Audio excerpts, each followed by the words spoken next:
Okay. So once again, good evening, everyone. And yep. So before we get into today's topics, can we quickly summarize what we have discussed yesterday? Can one of you summarize in 2-3 lines what have we discussed yesterday?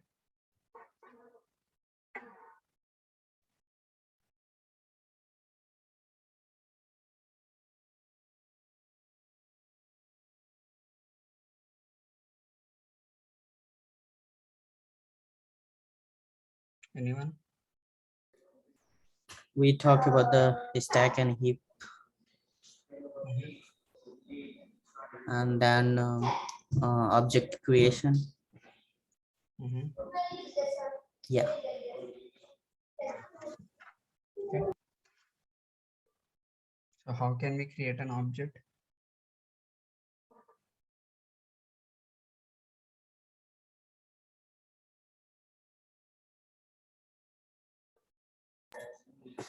So using a constructor. Mm-hmm. Constructor's job is not to create actually object, right? Anyone else can answer that question? How can we create an object?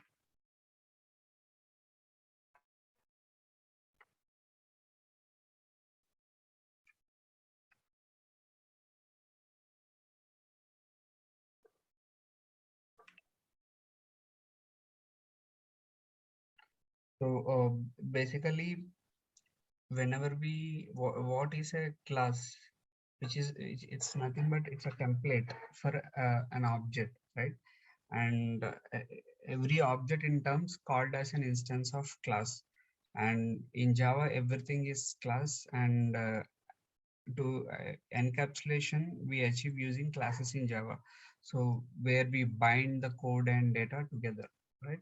And having said that, we just spoke the class itself has some logical meaning. It doesn't have any the physical reference to it, right? So the when we use new operator, it will allocate some memory dynamically, and it basically returns the memory address of the object which is created in the memory, right? And we talked about Java basically contains different memory areas like stack memory and heap memory, on stack memory, which basically follows a last in first out type of analogy. It would basically store the references of any particular object into that particular stack, and it will maintain a link to the memory location that is present there, right? And whenever your program execution completes, your stack will empty it, which will basically remove the reference from stack area to the heap area. So your garbage collector would then take care of clearing up the objects which are not being used anymore in your heap. So that way, the creation and freeing up the memory, everything will be taken care by the garbage collector. Okay, so not creation actually, but freeing up the memory space, right? So as a programmer, we need not have to worry about freeing memory, right?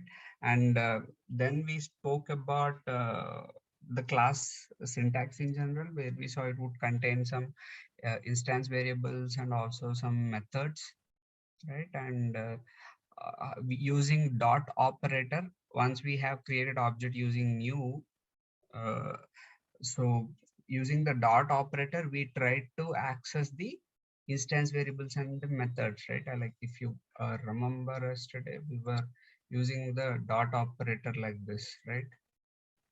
This dot operator, box of beach dot height, and we can call the all the variables that we have and all, right? And that's something, and using the dot operator itself, we can call the methods also, right? And then we also spoke about constructors, right?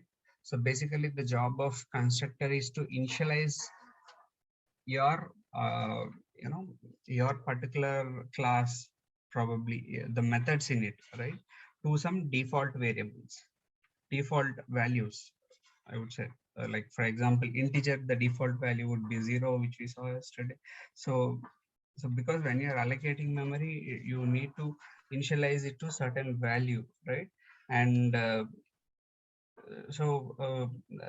for normally we no need to mention any default constructor, right? Like Java creates that for us implicitly. A default constructor is nothing but a method which will have same name as the class, but no return type, right? No particular return types. Uh, and basically, whenever we create an object, your constructor is called automatically, right? And then uh, we also looked at the examples of constructors which can take arguments. Like if you remember, we have this box constructor which can also take arguments. So the purpose of this is to initialize your box object to certain values whenever we are creating an object. We don't want it to be assigned with some default values, right? Like we want certain number of values to be assigned to our box object always, right? So in that, to cater that, we can make use of the parameterized constructors, right? So these are all the things we covered in our first class. So today we will look further into the classes, right? So the first one I would like to talk about is call by value and call by reference. So have you anyone heard about this call by value, call by reference? If any of you have slight touch with C language or C++ or C sharp, anything, right? Anyone heard about this?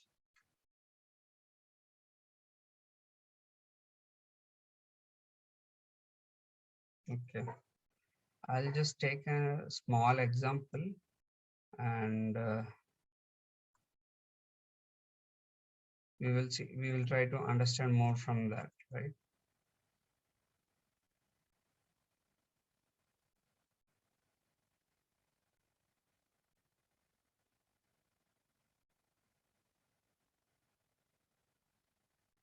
Just give me a minute, guys.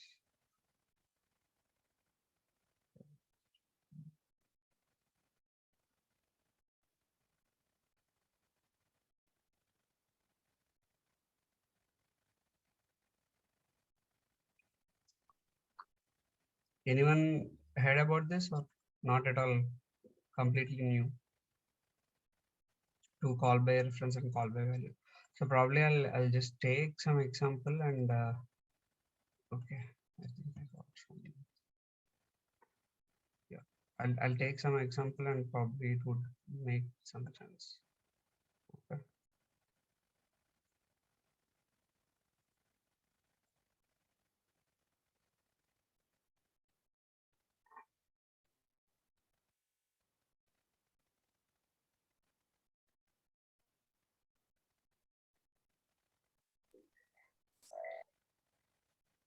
Okay, these are the some of the example programs that I have already. So I'm just copying them. I'll just share you some program, and looking at that, let's try to predict the output and see how basically Java behaves, right? So in my first example, I took a, what is this? This is a small test class, okay, and it has what it has. This class just has one method, math method, which is basically accepting two parameters like a and b, and it is just trying to increment the values of both by 2, right? So this is one thing. Okay, now let's look at this first program, call by value. Okay, so here we are trying to create an object for our text class, whatever we have here, and then we took two integer variables 10 and 2 like this, and I am calling the math method, and I'm just trying to print the value here. So what is the output of this program, guys? Can you guys just give a guess? So when we are talking, right, so basically the call by value and call by reference, it's about how, you know, a computer language, any computer language in particular, right, can basically pass some arguments to a function, a subroutine, right? And in general, there exist two approaches. One is called call by value and another is called call by reference. Like we will look into these two aspects and see how Java behaves, whether Java programming language is a call by value or call by a reference programming language. Like if you take example of C language, right, those are all call by references, right? So likewise, yeah. Can someone tell me the output of this program? Just give it a guess. This is a test which is basically incrementing value of A and B. It will show pass outcome. Sorry? Pass. No, I didn't understand. Come again. What it will print here? I think the outcome will show pass. Pass. So there are going to be 10 and 20, and the downside going to be. Whoever is talking, SK, I think your voice isn't clear. Can you hear me? Your voice isn't clear, SK. There's a lot of background disturbance. So 10 and 20 for the top one before, and for the after one, so 12 and 22. No, I think still your voice is not clear. Guys, is it for me or you can hear his voice properly? Same, we cannot understand. Okay. Yeah, I think check your audio, SK. Okay. So in the meantime, anyone else? So the 9, no, A value is 11, and minus B value is decreasing, is going to be No, it's 19. not decreasing. It's just plus. This is just a So, text. please repeat again call by value. See, basically whatever I didn't explain it what it is yet. So basically what I was telling is call by in general, there are basically two approaches in terms of how a computer language can pass arguments to a subroutine or a function, right? If you see here, we have a test class in the main. Here we have call by value class. Inside that we have main method. So here we created an object of the test class, and we created two variables here, okay, A and B in our call by value class, and here we are printing them. And after that, I'm trying to call the math method on the test class object, right? Math method, math function, math subroutine, function, subroutine, method, all these are same terms, okay, same names. Okay. So we are calling math method and we are passing this 10 and 20 to it. So the job of the test class, what it is doing, it is trying to increment the both values by 2, right? It takes A and it is incrementing it by 2. It is taking B and it is incrementing by 2. Here if you see, and they are assigning to its own variables A and B. And then we are printing the values of both of them again, okay? I'm just printing, okay? This is a text. Okay, don't think it is a decrement operator. Like you clearly see it is plus B. Okay. Now tell me guys, what is the output you guys think it would be? Right. 22 and 12. 22 and 12. Okay. What is the output here in the first line? 22. In the first line, 22. Yes. See, first we are printing A value, then we are printing B value. So what is the output? A and B before math call, before making this math method call, what are the values? 12 and 22. Over here, after calling the math method? I mean, After calling the math method is 12 and 22. Okay, and here? Before 10 and 20. 10 and 20. Okay. I think, okay, SK also gave the same answer. Anyone else thinks same? Or anyone else disagree to this?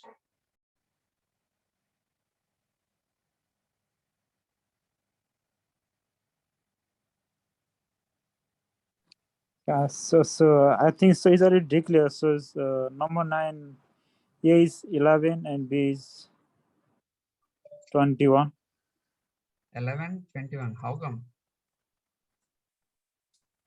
We are incrementing it by 2, right? How come 11 will come?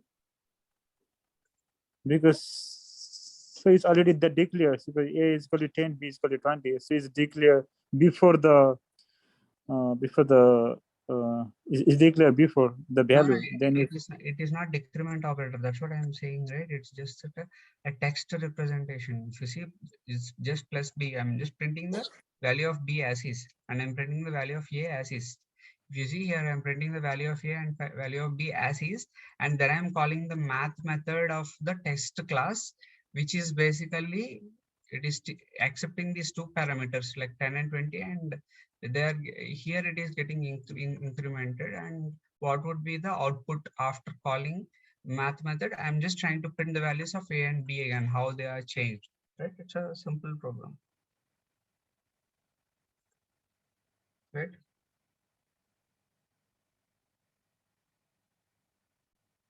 Okay, should I execute this, or will you guys are giving me any other answers?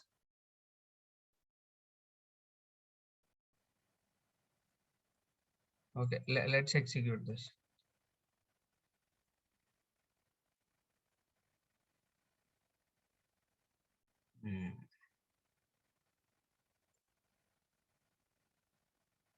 Okay, observe the output, guys.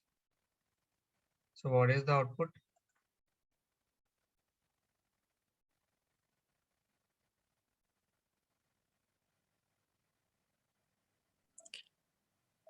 So it's calling by value, so it's not changing, it's not calling the method. So if you see here it is 10 and 20 because those are the initial values, but after calling the math method also, our values are 10 and 20 only, not 12 and 22. Why? See, this is how this is call by value. Here your Java is basically trying to use call by value to pass the arguments to the method, right? Call by value is what is actually happening here. That's right. But why? What do you think, guys?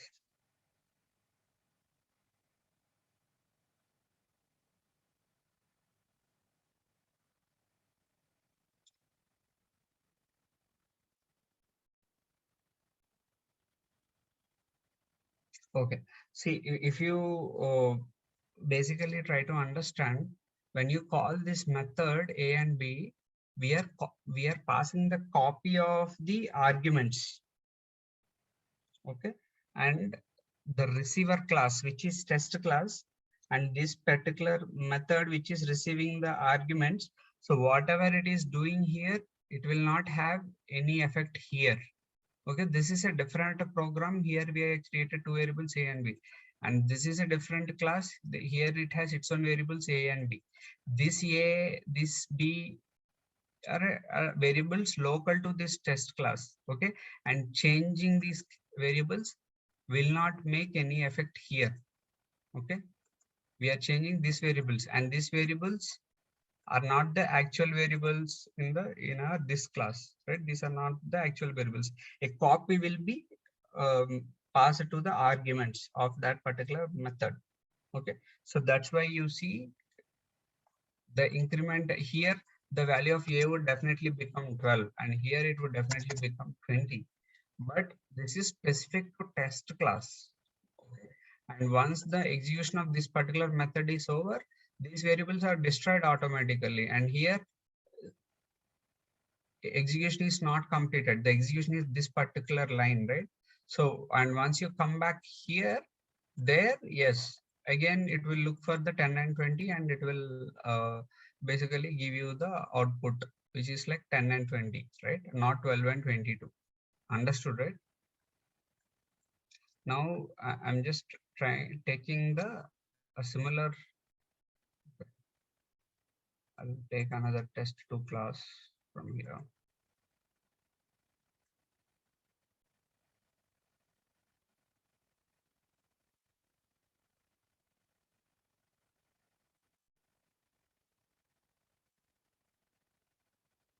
Okay, now look at this test2 class.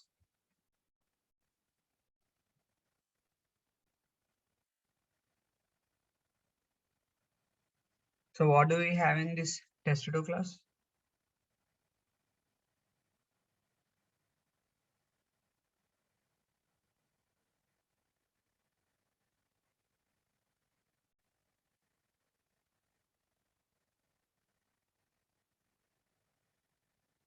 So we have two variables here in the other class, A and B, and we have a constructor just to initialize the objects. Okay, I, J, and then look at the math method. Just compare this math method and this math method. If you see here, we are basically using an object to increment the values. Okay, yes or no? We are basically using this Yes. object to pass the values. Okay.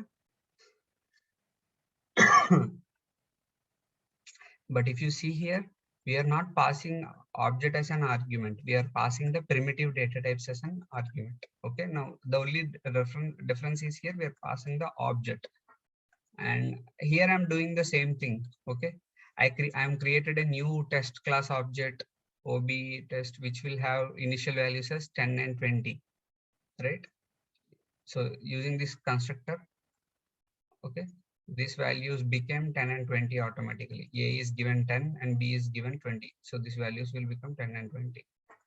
And so I'm printing the same values here. And after the math, here, if you see, again, I'm trying to print the A and B values. So what will be the output here, guys?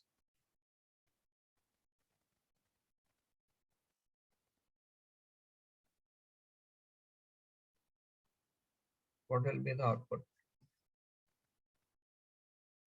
I'm giving you the test class again. Just notice this math class. Okay, here the argument is of type class itself. Test2 is a class, right? We are passing an object as an argument here. But if you observe this here, we are not passing an object, we are passing our primitive data types, right? So what would be the output here? So here, what would be what it will print here? 10, 20. 10 and 20. 10 and 20. And here?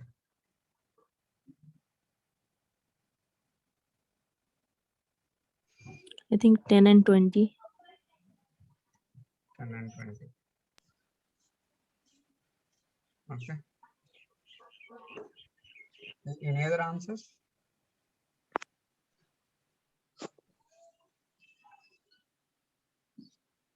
Okay.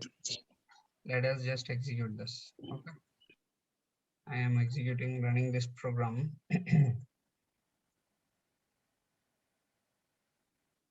'What is the output? 12 and 22. Why? What basically changed this, right? If you see here, we are actually passing an object to the method, this particular method. So basically when you pass method, it will not copy an object. That means it is not going to create a new object. If you see here, when you call the math method using primitive data types like int A and B, it will create a new variables A and B, and this A and B is different. This A and B are different. different with respect to that particular class. So it will copy the values, right? But in case of here, this object and this object, they are not, I mean, they are also this OB is local to this test2 class. This OB is local to this call by reference. I mean, that is there. This OB and this OB is different. But the thing here is Java will not copy the values of 10 and 20 to this object here.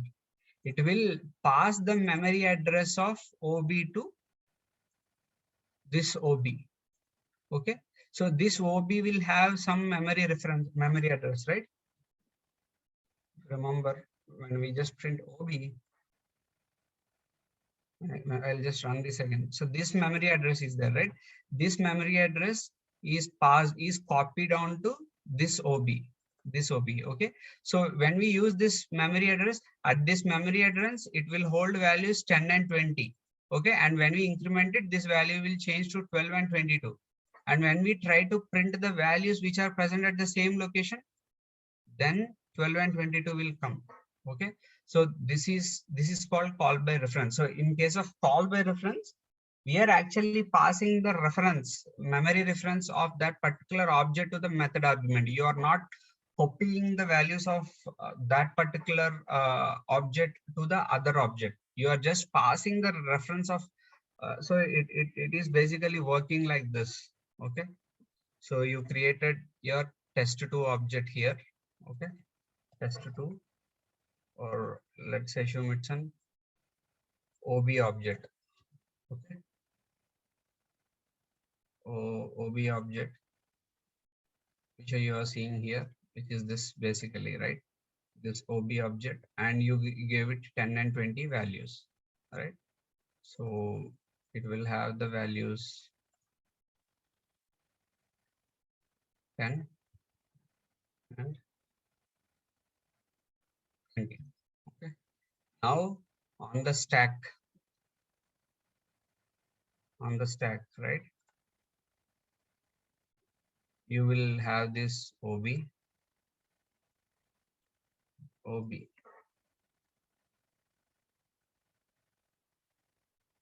This will have some memory address, right? This address basically. It will not actually contain this. It will contain this address here, right?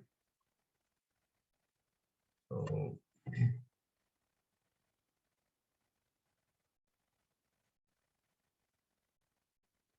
okay, and it will maintain the link like this, right?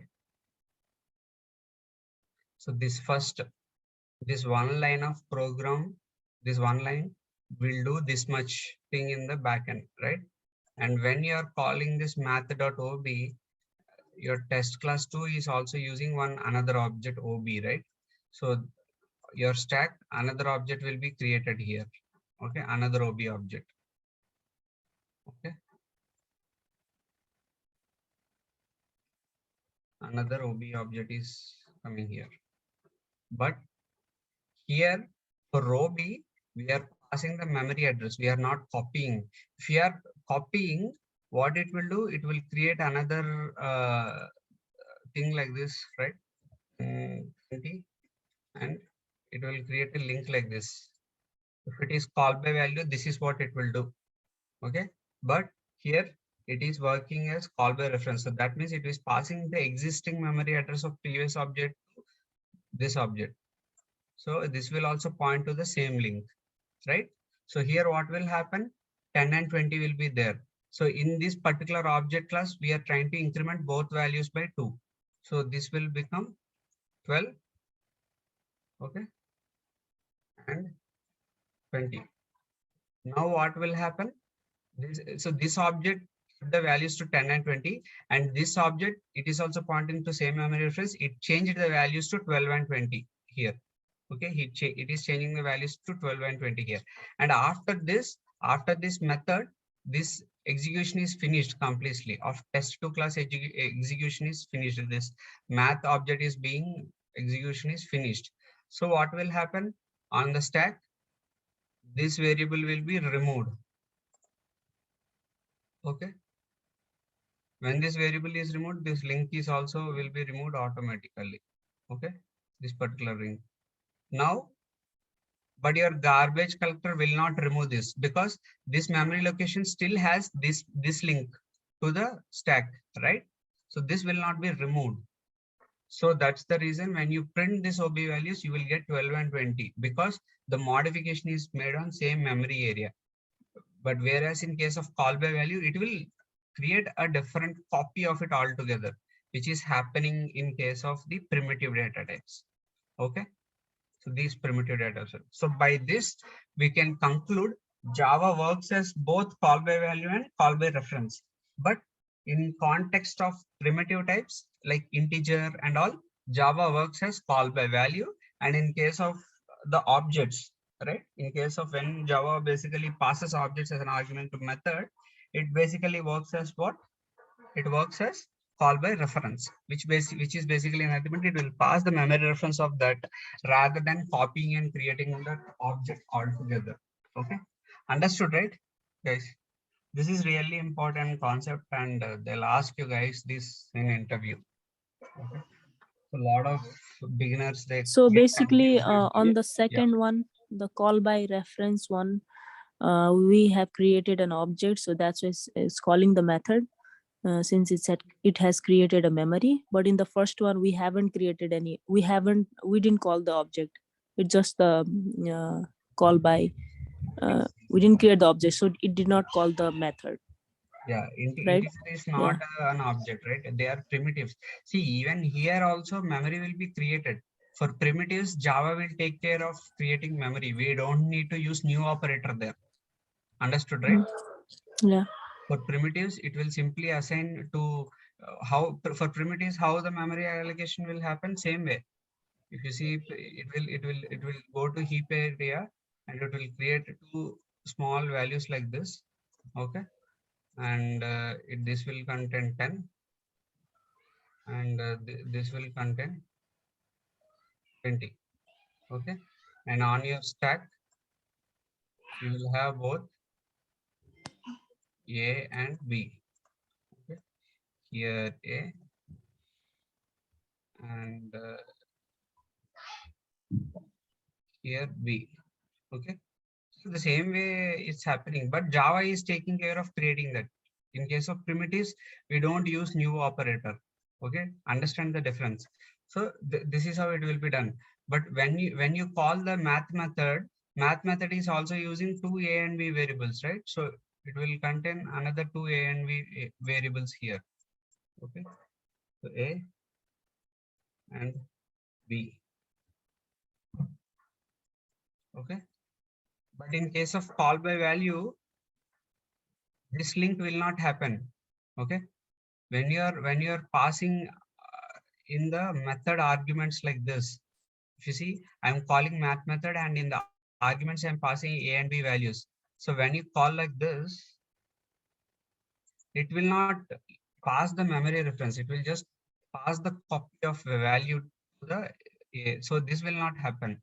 Instead, it will pass the copy. That means two more memory areas are allocated where 10 and 20 are there. And once you basically do this A equal to A, it will basically modify this thing here. Okay, and when you increment by them by 2, over here that modification is happening. The 10 will become 12 and 22 will become 22. Okay, so that's the reason. And once this execution is finished, these are removed from your stack. Okay, this one, and later garbage collection, this will also be deleted, this entire thing, all these references. Okay, but again, after coming back to this method, our A and B still have values of what? 10 and 20. This, just understand the difference. This A and B belongs to our call by value class. This A and B belongs to the test class. Okay, so that's why over here, if you're not getting output as 12 and 22, you're still getting the output as 10 and 10. Okay, this is the difference between call by value and call by reference. Understood, right? Any more Yes. queries? So can you give me one reference example where we can use this?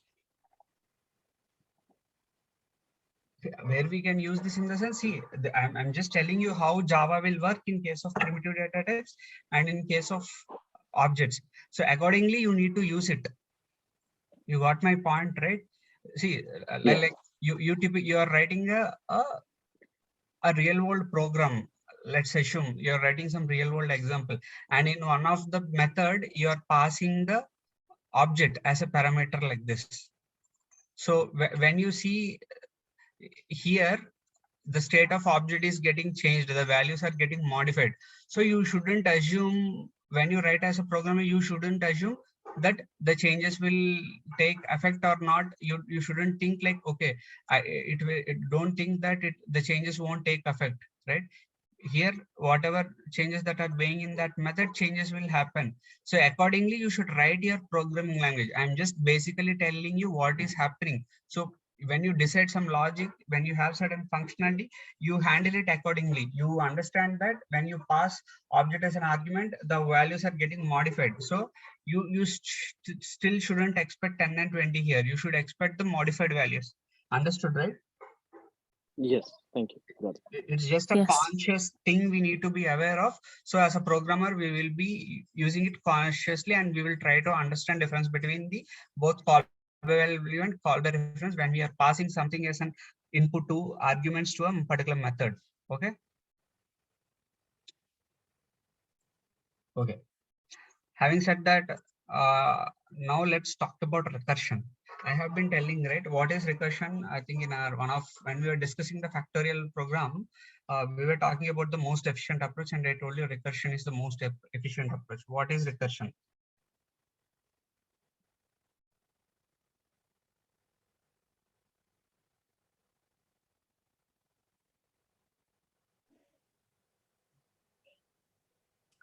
And I want you guys to basically, say what, implement the factorial program with recursion. Okay. And I think tomorrow and day after tomorrow tomorrow there is no class, right? This week this is our last class. We'll start again next week, right? So you've got ample time. So try to implement the factorial program, whatever we implemented earlier, using the while loop, using recursion. Okay, I think we have it here. No, factorial program, this one.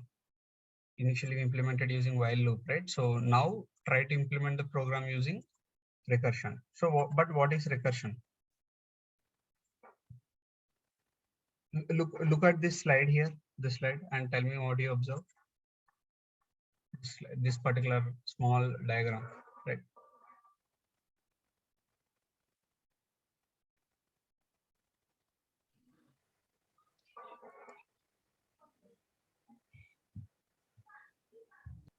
When the function calls, when it's repeating itself, when the function call itself. Right. Recursion is the process of defining something in terms of itself. So that means, if you see here, this recursive method, right? This recursive method, this is a method. Inside this method, we are calling the same method again. You are not calling some other XYZ method. But if you look at the main method, you are making the calling recursive method. This recursive method is a different method. It's not like you're calling main method, right? But if you see recursive method, within recursive method, we are calling recursive method itself. So basically, a recursion is the process in which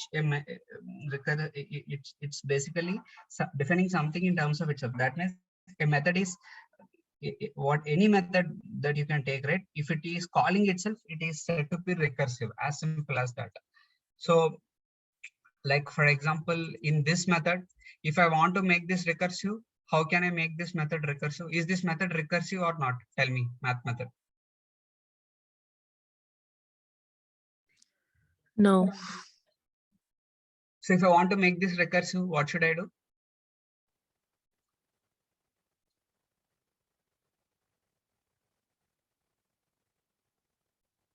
We have to call the math method. Okay, where? Can you help me with the code? Right below the second code. Here? No, before, after that. Here. Yeah. Okay. Math and bracket, open and close bracket, semicolon. Okay.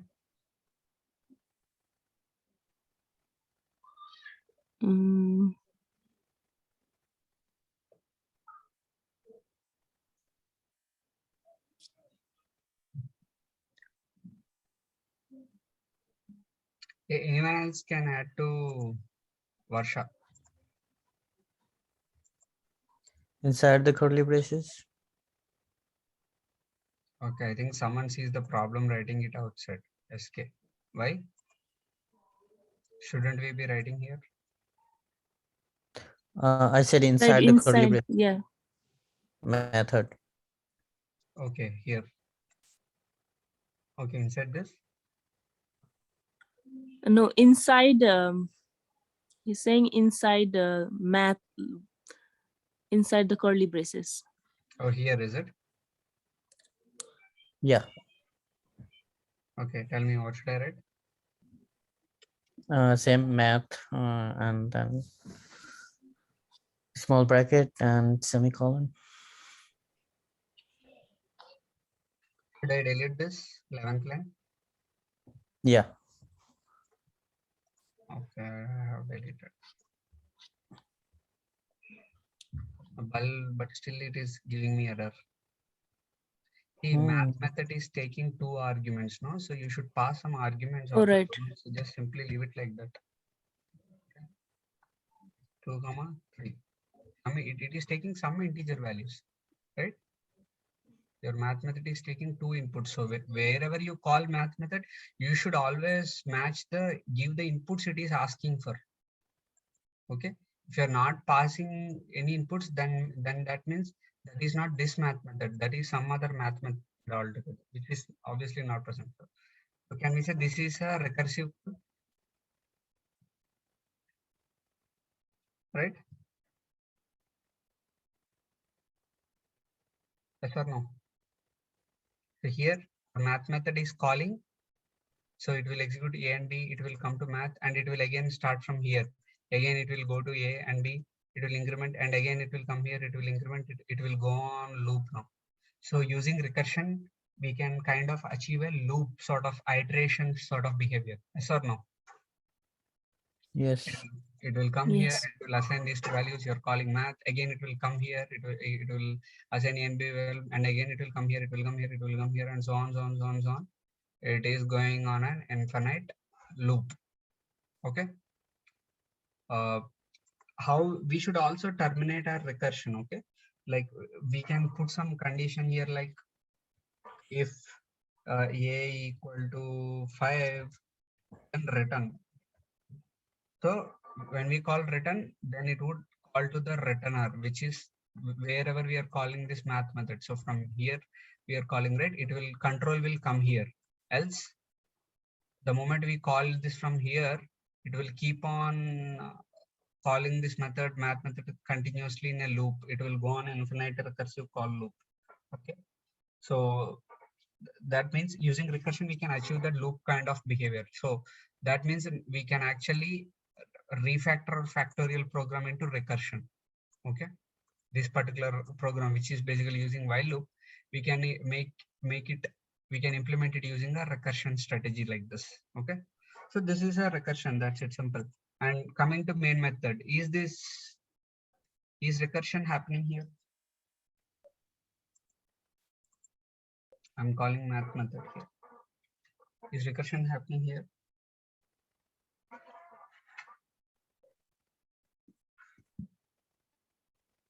Yes. Recursion is happening here. How? We're calling the math method. I Math mean, method is, no, see, it's not. you Yeah, are in main method, right. and you are calling math method, which is just a normal method call. It's not like math method, you're calling the main method here, right? If you're inside the main method, if you're calling main method again, that is recursion, Yeah, I got it. Yeah. right? This is not a recursion. This is just a simple method call, okay? But this is a recursion, okay? Basically, Java supports this recursion, okay? End of the day, that's what I want to tell. And you got an assignment now. So whatever factorial program we have written earlier, okay, I hope you guys have the solution, but if not, let me just share this again. Just remove this. It's not needed for us.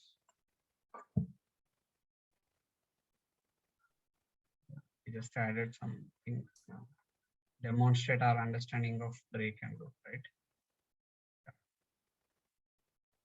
This is the logic, okay? So let me run. Okay, yeah, this is giving the output. I'm sharing this class file in the chat, guys. So I want you to refactor, improve this program with the recursion technique. Okay, just think through, give it a try. Like I said, you Google it, you will find answer, but there is no point doing that. You are not learning anything, right? End of the day. So don't do that. Okay. So that's what recursion is all about. And next thing I'm going to talk about is static and final. So static and final are two important keywords. Okay. See, whatever concepts I'm discussing, right? Like, see, Java is so vast. If I have to talk about classes, just for classes, I can spend 6-7 classes alone. Okay. But whatever content that I am trying to give here, it is filtered so much, and it is made so specific so that it will really help you to understand the concept in short time, and it also help you to crack your interviews, right? In this particular slide, right, they'll ask you about call by reference and call by value, and sometimes they may ask you about new operator also. They will ask you recursion, static and final. They can ask you about string class, object class. All these are important from the interview perspective. Okay, all these topics. So just pay attention, guys. If you don't understand something, please ask me. I'll repeat it again. Okay. And yeah, so we have the next concept we are talking about is static and final keyword. These are keywords, static and final. So what exactly is static and final? We'll just try to understand that. Okay, and this is a very popular question in interview. What is static and what is final? They'll ask you, and I mean, most of the times you will see this question in an interview. Okay, basically, what is static and what is a final variable? Okay. So let me just go back to Eclipse. Okay.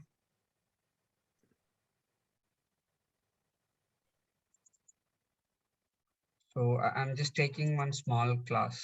Okay. That's the demo.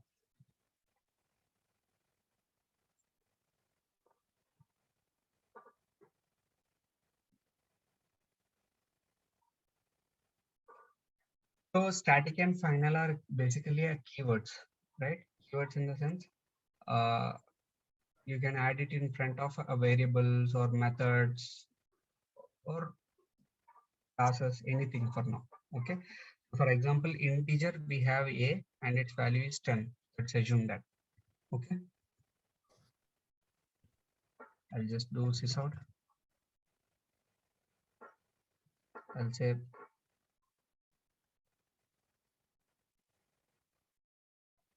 a, just a very small program, right? It's printing a value, which is 10, right? Now I can make this static. Okay. So I basically added one more qualifier. Why it says invalid or okay.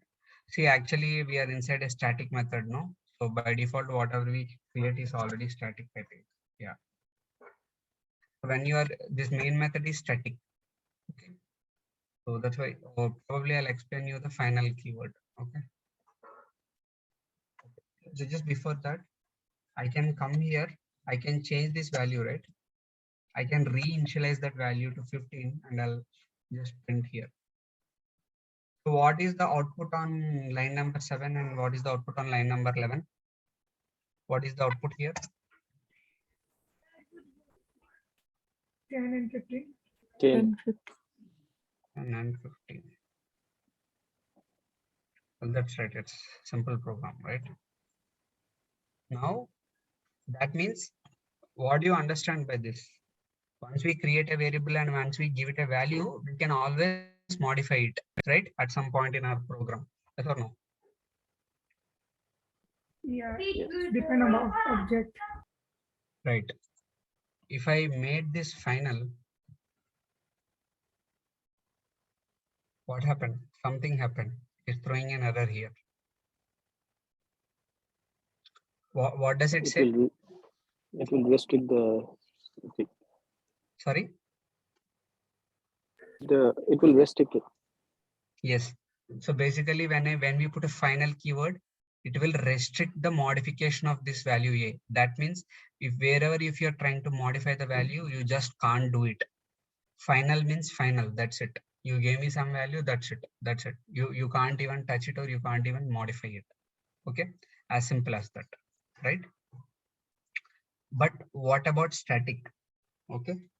So I'll take this example. Okay. I'll probably take one example in terms of class, right? So like say, for example, here this is not possible because of the final. Okay. I'll just take this test class. Okay. Here I'm creating one variable here. Okay. Static int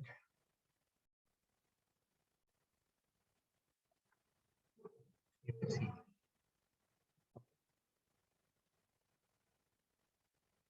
By default, the C will have value of 0. Okay. And I'll just try to put some value to this. Okay. I'll say static. This is called static block. Okay. I will. Okay. Let's put it this way, right? Okay. I think we'll just keep You it. can call my method. No. Let it be like this. Suppose we are creating int C and we are giving it a value of 3. Okay. Now coming here. Okay.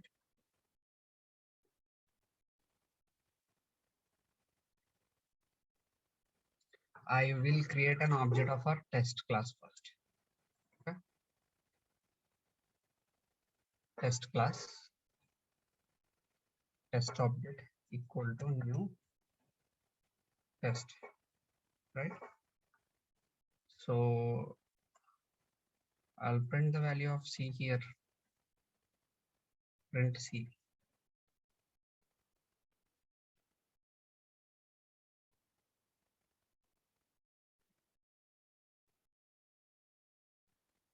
So inside my test class, I have the C variable, right?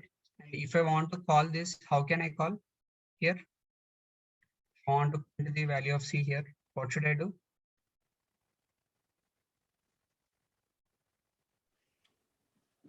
TJ. Sorry? So if you want to type TJ. TJ. Test, new test, Okay. TJ.C. 𝐻.C. That's all right. Yes, that's correct. So what will we get here? What will we get here? What will be the output? Look at this 13. class. Huh? What is 3. the output here? 3. Okay. I'll take another normal variable also. Okay. I'll take D and I'll give it 4. Just I'm just making our way to understand what is static. Okay. So here I'll just print D value.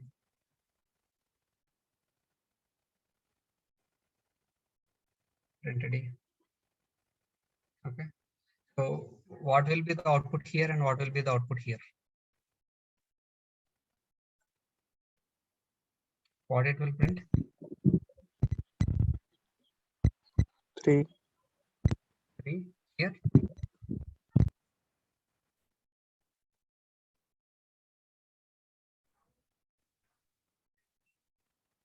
4, right?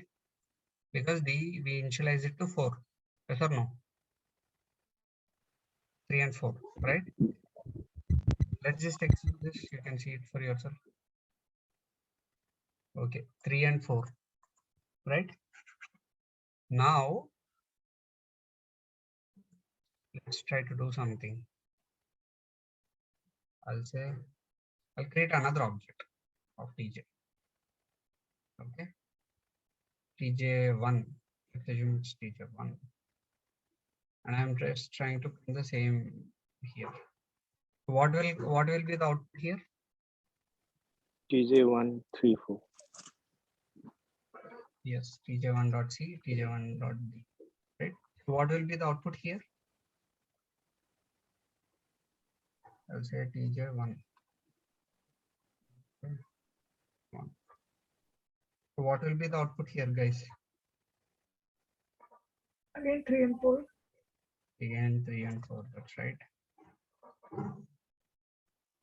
Okay. Executing this 3 and 4. Right. Now I will here I will say tj1 dot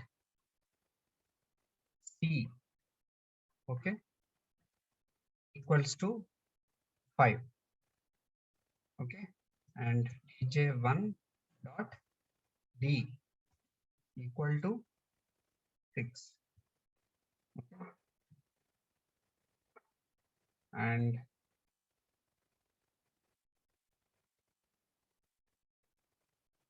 I'm trying to print the values of both tj1 and tj and tj1 here. Now tell me what will be the output here, starting from this line. 3. Yeah, what will be the output here? 3. 3, okay, here 4. 4, 4, okay, here 5, and 6. Nothing will happen. sorry, nothing will happen. Why? Will it not print? It will print, right? tj1. Yeah, go on. What will be the output here? 6. 5 and 6. 5 and 6. Okay, 3 and 6. take a good look at it, guys, and tell me again, guys. Take a very good look. See, you know that c is a static variable, d is just a regular normal variable, right? Now take a look at it and tell me the output again.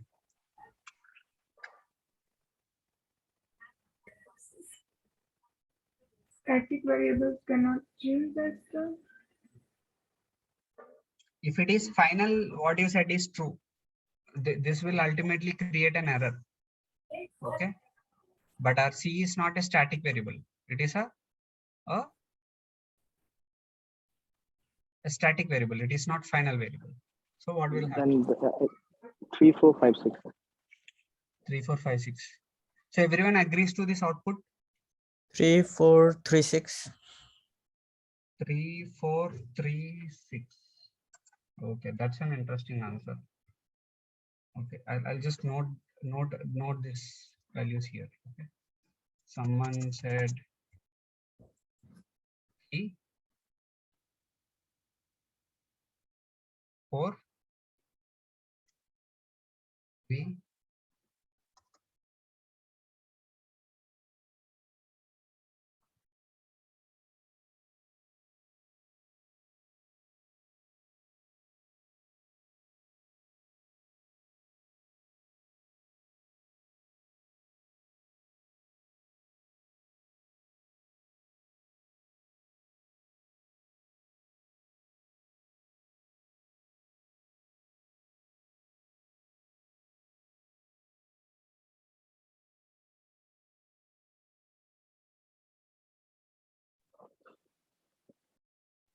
5656.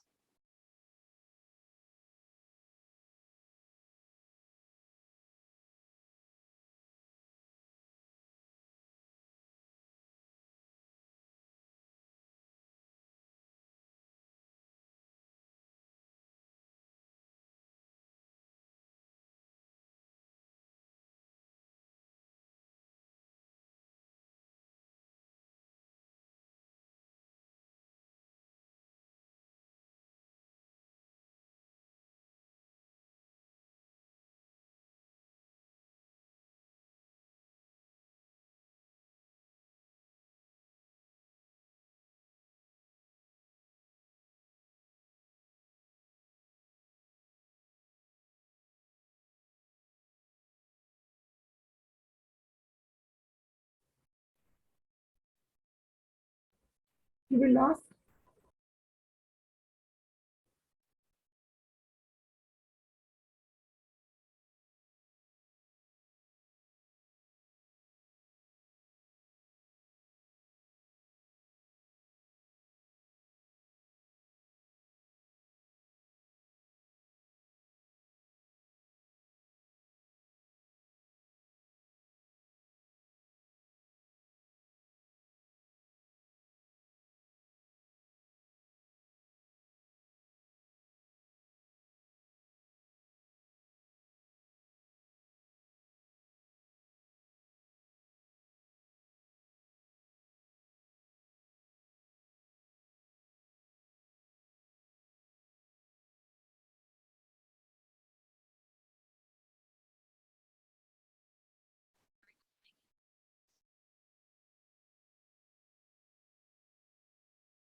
Hey, hi guys. Sorry, I think I had a bit of Wi-Fi issue. Hello, are you guys there? Hi. Yes. Hi, sir. Hello, yes. Yeah, I had a Wi-Fi issue and I really got discouraged. Sorry for that, guys. Yeah, we're just coming back to our discussion, right? Like, just give me the output. What do you think from this line 26 to 30, 31? Okay. I think someone already gives answer till this point, right? Like 3, 4, 5, 6, Varsha and others. So what about this line 30 and 31? I think it's gonna be 5656. 5, 6, 5, 6. Okay.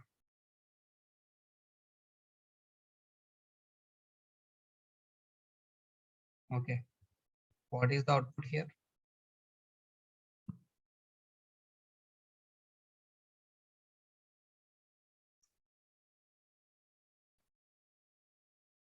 what I'll do, I will, yeah, say something. Yeah, someone is saying something.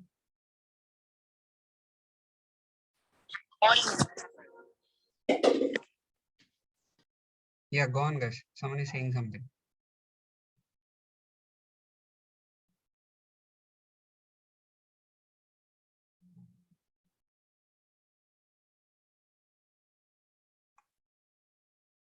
Okay. So what is the output, guys? The first one here we are printing tj.c, here tj.d, this one, right? And then we are printing tj1.c and tj1.d, tj.c and tj.d. Okay. Let me just execute this. What is the output here? Let's focus on last few lines. I think someone said 3 here. That's incorrect. It is 5, 4, 5, 6, 5, 4. Okay. This is 5. Now this seems to be strange to you, right? tj.c, but we assigned 5 to tj1. But how come tj is also got changed to 5? Are you noticing the difference? In tj1.c, we change the value to 5, but tj.c also it is reflecting as 5, but not the default value 3. Why? Because when we create a static variable, I'll just tell you what will happen in the background. Okay. So here we have our object tj, which we created. Okay. And here we have our object, the other object which we created, right? tj1.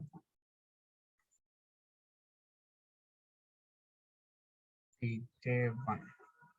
So here the values are c. I think your screen is frozen, not able to see what you are writing right now. Now we can see. Yeah. b equal to 4. So this is what we did, right?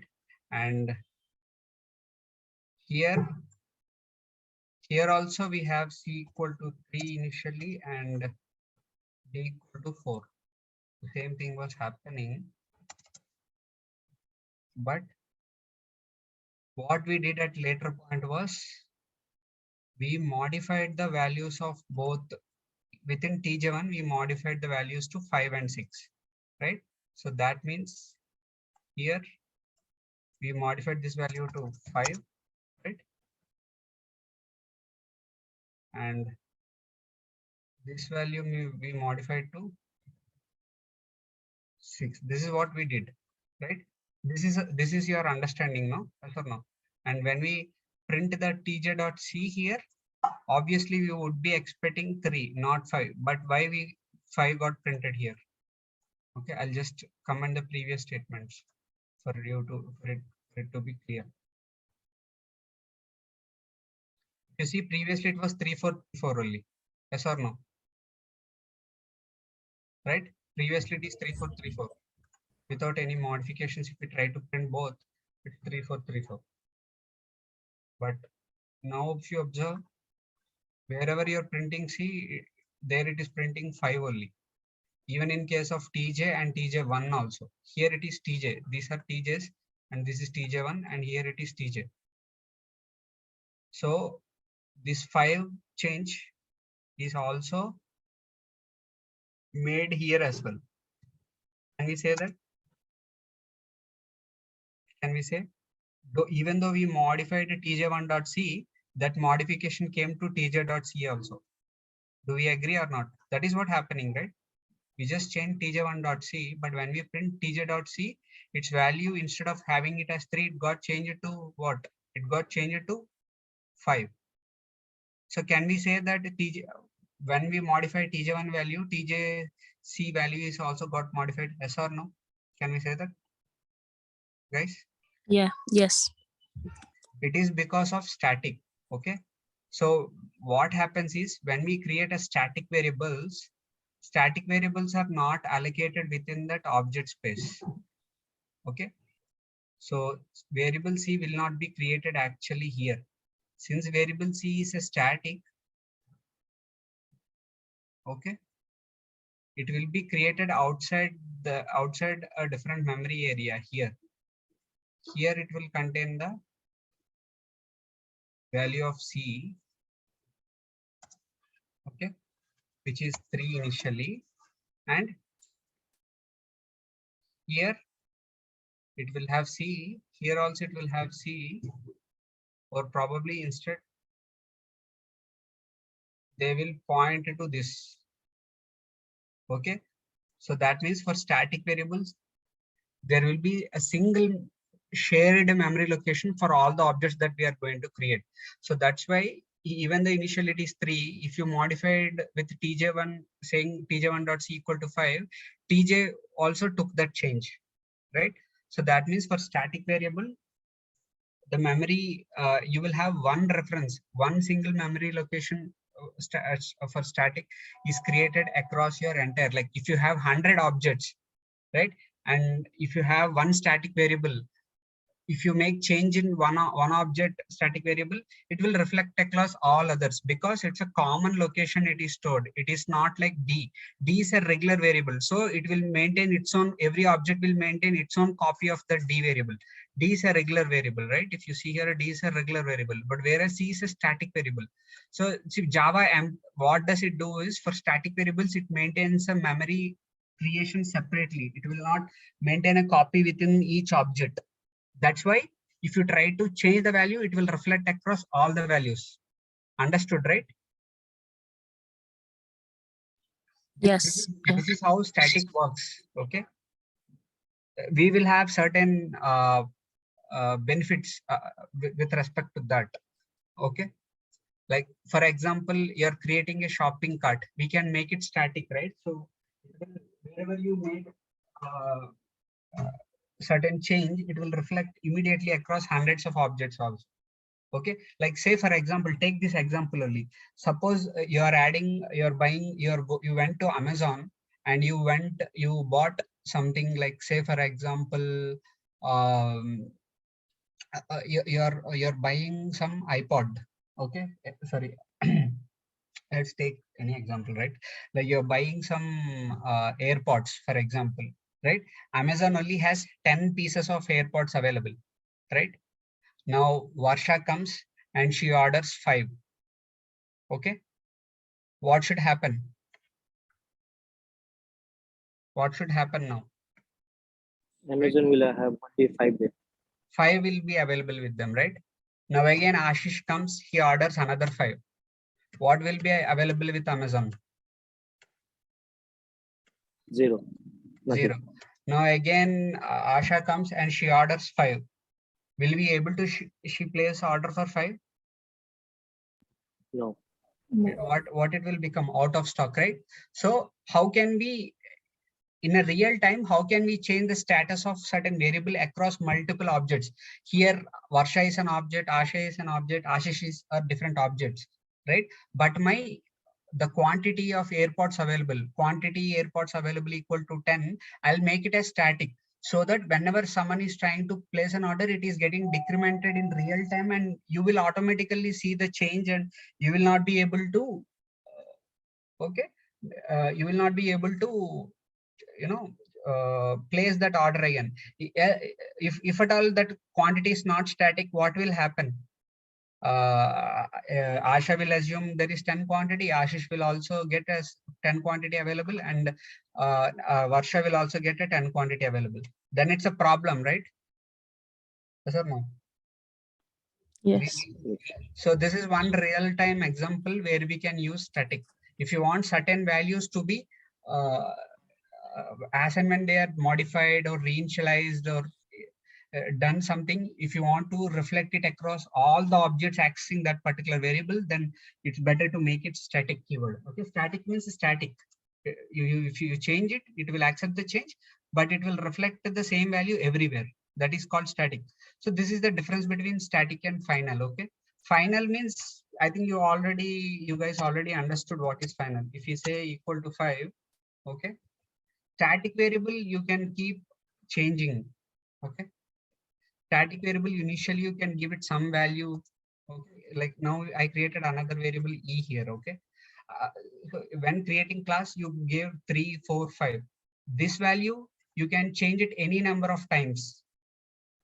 This value also you can change it any number of times, but this value you cannot change it at all, okay.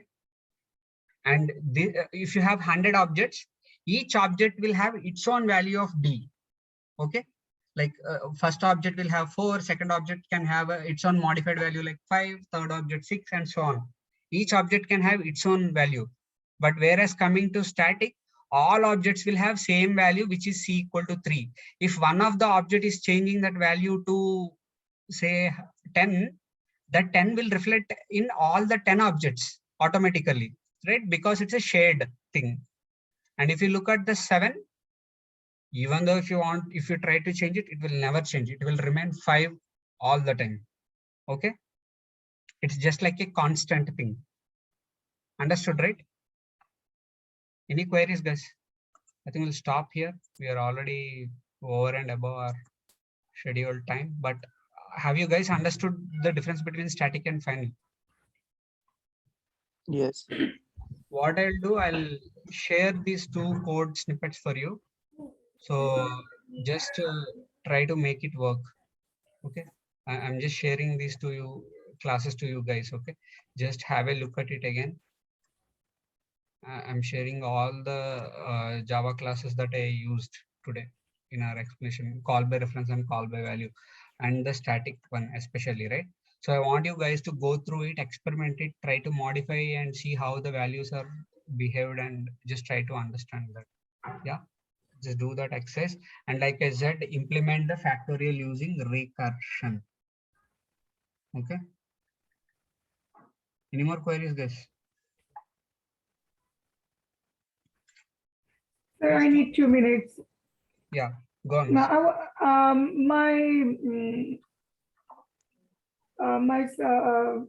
the program is not executed. One of the program was the previous problem. Couple of